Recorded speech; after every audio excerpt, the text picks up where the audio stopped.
तीन मन नाम ध्यानादी तीर्थ स्वामीच ह्या पंचामृतात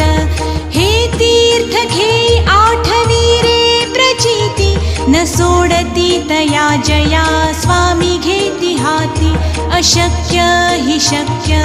करतील स्वामी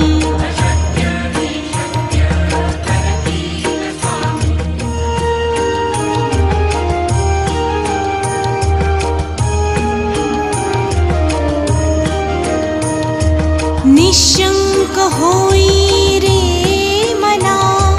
निर्भय होई रे मना प्रचंड स्वामी